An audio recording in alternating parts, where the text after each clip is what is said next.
राधे राधे। आप सभी का स्वागत है आपके इस चैनल 1111 शिखा गुप्ता में। और प्लीज़ वीडियो को लाइक शेयर एंड सब्सक्राइब ज़रूर कीजिएगा। वीडियो को एंड तक ज़रूर देखिएगा और stay connected and let's continue.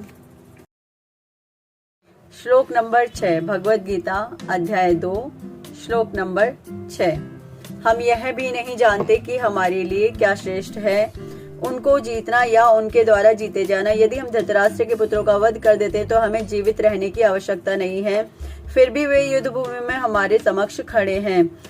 अब अर्जुन बोल रहे हैं, हम ये भी नहीं जानते कि हमारे लिए क्या अच्छा है और क्या अच्छा नहीं है, उनको जीतना या उनके द्वारा जीते जाना। उनसे मतलब जीत जाए या उनके द्वारा वो हमें जीत लें। हमें ये भी नहीं पता कि क्या श्रेष्ठ है हमारे लिए। यदि हम धृतराष्ट्र के पुत्रों का वध कर देते तो हमें जीवित रहने की आवश्यकता है ही नहीं, फिर भी वे युद्ध भूमि में हमारे समक्ष खड़े हैं। उसको कुछ समझ में नहीं आ रहा कि क्या करना चाहिए। अर्जुन की समझ में यह नहीं आ रहा था कि वह क्या करे, युद्ध करे या अनावश्यक रक्तपात का कारण बने। यद्यपि क्षत्रिय होने के नाते युद्ध करना उसका धर्म है, फिर भी वह युद्ध से विमुख होकर भीख मांगकर जीवन यापन करना चाह रहा है। वो कह रहा है कि मैं ऐसे जीवन यापन कर लूंगा, मैं चला जाऊंगा यहाँ से। यदि वह शत्रु को जीतता नहीं तो जीविका का एकमात्र साधन भिक्षा ही रह जाता है। फिर जीत भी तो निश्चित नहीं है, क्योंकि कोई भी पक्ष विजयी हो सकता है। यदि उसकी विजय हो भी जाए क्योंकि उसका पक्ष न्याय पर है, तो भी यदि धृतराष्ट्र के पुत्र मरते हैं तो उनके बिना रह पाना अत्यंत कठिन हो जाएगा। भाई है तो परिवार वाले ही ना, और रहते भी सब साथ में ही थे। अगर थोड़ी बहुत दूर रहते भी थे, बचपन में तो सब साथ में ही रहे थे, और बाद में जब शादी वगैरह हुई तो अलग हुए थे बाद में। लेकिन तो वही है ना, प्रेम तो था ही, चाहे अब थोड़ा था मन में एक दूसरे को लेकर के, लेकिन था तो सही प्रेम। और उन लोगों में ना सही, कम से कम पांडवों में तो था ही। और जो युधिष्ठिर थे वो तो पूरा का पूरा अपना भाई ही मानते थे सबको, कि हाँ ये मेरे छोटे ही भाई हैं, अनुज अनुज कह के बुलाते थे। तो आगे बढ़ते हैं। तो उनके बिना रह पाना अत्यंत कठिन हो जाएगा। उस दशा में यह उसके दूसरे प्रकार की हार होगी। मान लो वो जीत भी जाता है तो वो कह रहे हैं मैं जीत भी जाऊंगा तो मेरी हार तो फिर भी निश्चित है। मैं जीतूं या ना जीतूं, हार फिर भी जाऊंगा मैं। मेरे भाई सब मर जाएंगे तो मैं फिर भी हार जाऊंगा। अर्जुन द्वारा व्यक्त इस प्रकार के विचार सिद्ध करते हैं कि वह न केवल भगवान का महान भक्त था, अपितु वह अत्यधिक प्रबुद्ध और अपने मन तथा इंद्रियों पर पूर्ण नियंत्रण रखने वाला भी था। इंद्रियों पर पूर्ण नियंत्रण कैसे?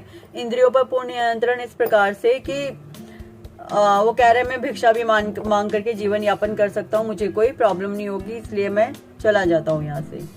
अब किसी को इंद्रियों पर पूर्ण नियंत्रण होगा वही तो कह सकेगा कि मैं भिक्षा भी मांग करके रह सकता हूँ, मुझे नहीं चाहिए कुछ भी, सब कुछ छोड़ दूंगा। तो इसे कहते हैं आसक्ति रहित होकर के रहना। मतलब आपके पास सब कुछ है लेकिन फिर भी किसी चीज में आपकी मोह ममता नहीं है, लोभ लालच नहीं है। आसक्ति के बिना अपना जीवन यापन कर रहे हो। आसक्ति का मतलब होता है सब चीजों में आपकी मोह ममता होना,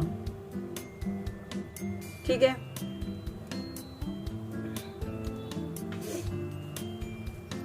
अर्जुन द्वारा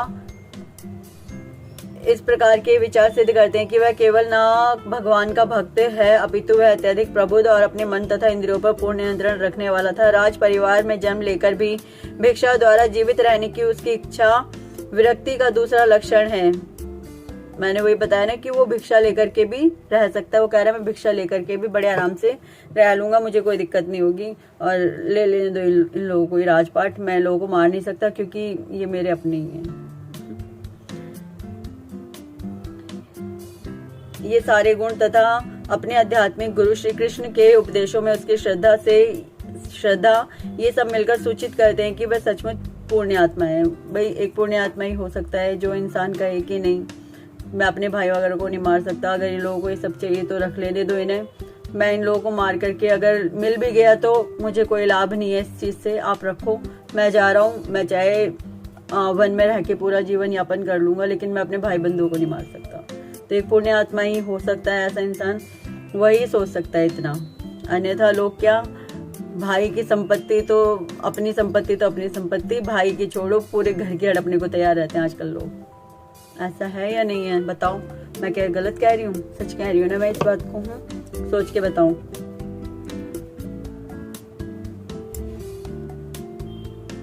राज परिवार में जन्म लेकर भी भिक्षा द्वारा जीवित रहने की उसकी इच्छा विरक्ति का दूसरा लक्षण है। सारे गुण तथा अपने आध्यात्मिक गुरु श्री कृष्ण के उपदेशों में इसकी श्रद्धा, ये सब मिलकर सूचित करते हैं कि वह सचमुच पुण्यात्मा था। इस तरह यह निष्कर्ष निकला कि अर्जुन मुक्ति के सर्वथा योग्य था। जब तक इंद्रियां संयमित न हो, ज्ञान के पद तक उठ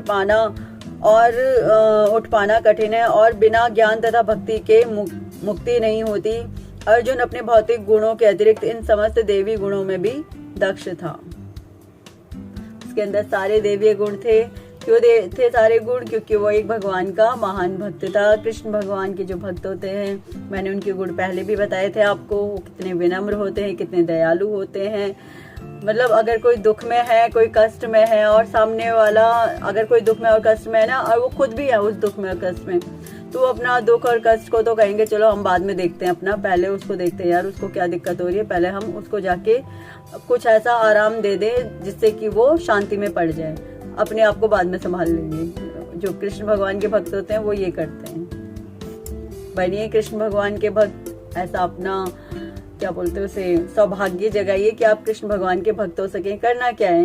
भगवत गीता पढ़ो, भगवत कथा पढ़ो, हाँ मंत्र जाप करो, हरे कृष्णा कृष्ण कृष्ण हरे हरे, हरे राम राम राम हरे हरे, ये मंत्र जाप करिए, ठीक है ना।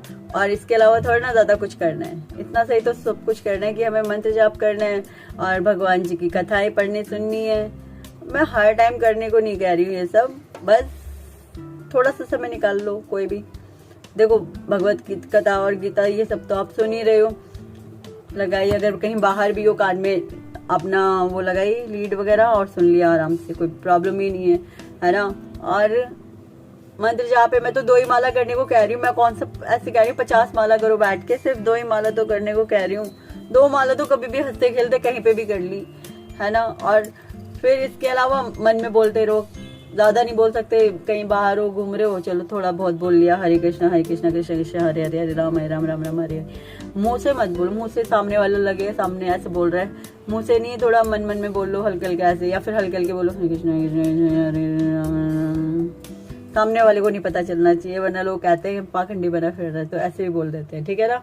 और हाँ, एक चीज और, यदि आप भक्ति करना शुरू करते हैं तो मैं पहले ही बता दूं, ऐसा नहीं हो सकता कि लोग आपको रोके नहीं या टोके नहीं। लोग इतना ज्यादा डंगे डालते, बहुत ज्यादा, तो प्लीज उन सब चीजों से परेशान ना होइएगा। क्योंकि मैं फिर से कहूंगी, कम उम्र में भक्ति नहीं हो, ज्यादा उम्र में भक्ति नहीं होती है। आप सूखे हुए फूलों को कभी भगवान जी को अर्पण नहीं कर सकते। फूल तो वही भगवान जी को अर्पण किए जाते हैं जो अच्छे होते हैं, सुंदर होते हैं, एकदम स्वस्थ फूल होते हैं, उन्हीं को ही तो चढ़ा पाते हो। जब आप स्वस्थ हो, अच्छे हो, आप में ताकत है आपके शरीर में, तभी तो भक्ति भी अच्छे से कर पाओगे, है ना। तभी तो भगवान जी को अपना प्रेम अच्छे से दे पाओगे। जब शरीर ही जर्जर हो जाएगा तब क्या दोगे आप। तो इसीलिए जो करना है अभी से चालू हो जाओ भक्ति करने में। अब भक्ति भी करो, अपना काम भी करो, बट भक्ति में लगकर चीजों के साथ होते हुए भी चीजों से दूर होकर। आपके पास सब कुछ है, बढ़िया बैंक बैलेंस है, सब कुछ है, सब कुछ बहुत बढ़िया है, लेकिन फिर भी उन चीजों से दूर होकर के ही रहना होता है। भगवत गीता यही सिखाती है कि आप आसक्ति किसी चीज में नहीं होगी, ठीक है ना। आसक्ति नहीं होनी चाहिए हमारी किसी चीज में। है सब कुछ आपके पास, लेकिन आसक्ति नहीं होनी चाहिए। पहले के जो राजा महाराजा होते थे, उनके पास कितने कितने वो होते थे, सब कुछ होता था, लेकिन फिर भी वो सन्यासियों की तरह जीवन जिया करते थे। तो बस वही कहना चाह रही कि सब कुछ हो आपके पास, तब भी बिल्कुल एक साधु संत की तरह अपना जीवन यापन कीजिए।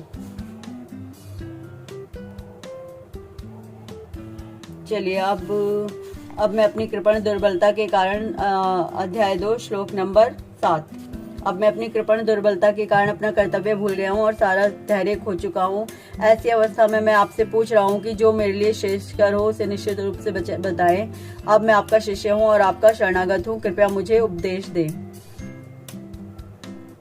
तो यहाँ पर अर्जुन उनसे उपदेश मांगना चाहते हैं, आप समझ ही गए हैं। अब आगे का हम कल पढ़ेंगे। इसी के साथ मैं आपसे विदा लेती हूँ और प्रेम से बोलिए राधे राधे। हरे कृष्णा, राधे राधे, राधे कृष्णा।